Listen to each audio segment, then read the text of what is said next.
Claire. Claire et Philippe. On vient de la Marne. On a vécu toute notre jeunesse et notre vie dans la Marne essentiellement.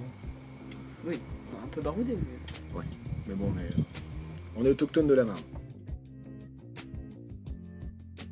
On tente, autant que faire se peut, de pratiquer la permaculture, l'agroécologie en général, et de cultiver de façon saine et naturelle, pour pouvoir nourrir localement les gens de la meilleure façon qui soit, quoi.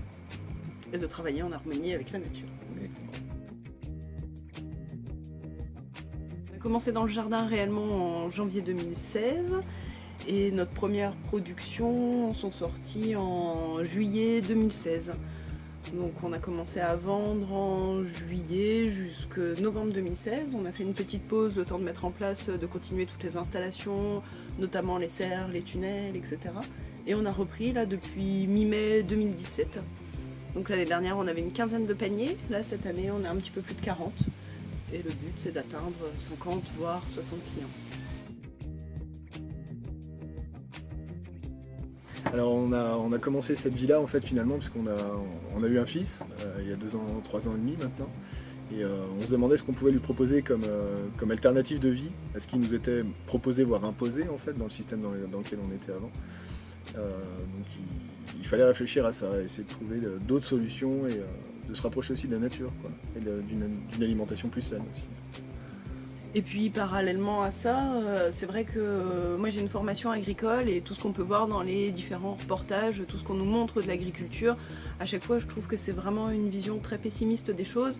Et quand on a découvert en effet la permaculture, ça a été une révélation de se dire que finalement on peut cultiver autrement. On peut cultiver et produire des légumes sains, parce que nous c'est particulièrement le maraîchage qu'on fait. Et donc c'était ça surtout qui nous intéressait, quoi, de voir et d'essayer de prouver, voilà, que c'est possible. Vas-y, commence. Plaisir préféré au jardin, je crois que c'est vraiment recréer la biodiversité et voir un petit peu toute la nature. Enfin, on a créé une mare et la première grenouille dans la mare, c'était un truc hyper émouvant, quoi. Ça peut paraître débile comme ça, mais c'était hyper émouvant, quoi. Hier, on a vu notre premier hérisson, c'est pareil, quoi. C'est des choses qui nous touchent, quoi, parce que c'est vraiment le but au départ, et d'essayer, voilà, d'avoir tous ces animaux qui reviennent, qui se sentent bien.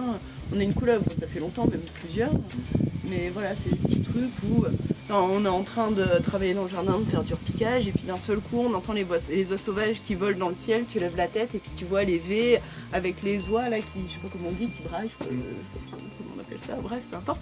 C'est des moments, voilà, c'est génial, quoi. J'avais jamais entendu les coucous passer, voler. Ouais, parce qu'on pourrait imaginer que finalement c'est la récolte qui peut être excitante, parce qu'on fait pousser un légume, on attend 2 à 3 mois. Mais finalement Claire a raison, c'est carrément ça, c'est recréer cette biodiversité et puis d'amener la vie, quoi, en fait le vivant au maximum. Ouais, et de travailler, voilà, dans tout ça avec quand même beaucoup d'esthétisme aussi. Ouais. C'est ça qui nous fait plaisir au quotidien. Rendre beau, ouais, c'est important. Rendre beau, ouais. C'est un des fils rouges du projet aussi. Nature, liberté et vivant, quoi, ou la vie en général. Et toi Claire, tu dirais quoi?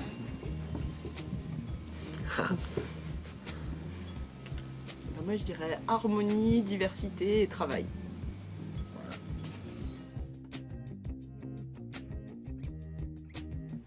Voilà. Alors, message pour les porteurs de projets, tout est possible, tout est réalisable, il faut y aller, il ne faut pas avoir peur. Ouais, on est capable de soulever des montagnes, clairement, quand on est motivé, il faut y aller.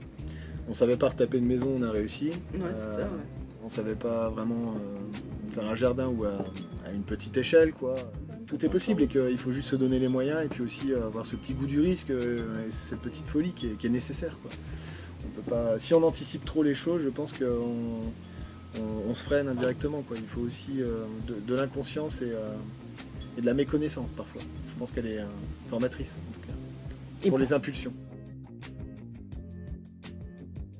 On s'efforce depuis 2 ans et demi à être positif et il faut trouver un coup de gueule. Bah moi je pense que mon coup de gueule ce serait par rapport à la ferme du Bec et Loin qui est sans arrêt, comment on dit Discriminé? Non, sabré. Attaqué, ouais. Ouais, attaqué, ouais, voilà. Donc mon coup de gueule ce serait ça par rapport à la ferme du Bec et Loin qui est sans arrêt attaquée. Je trouve que c'est un super exemple tout ce qu'ils ont fait.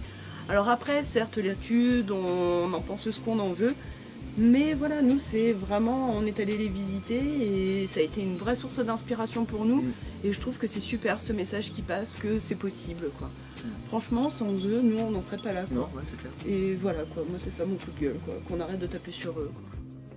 Peut-être voilà, que les institutions agricoles fassent un peu plus confiance aux projets alternatifs, même si on sait que ça commence. Ils sont encore un peu frileux. Et faire confiance aux jeunes qui sont pleins de bonne volonté. Enfin, on a été plein de bonne volonté pour faire ce qu'on fait, et puis on se rend dépendant de plein d'organismes, et finalement on y parvient, quoi. Donc il faut savoir faire confiance, voilà. Et prêcher pour le local, quoi.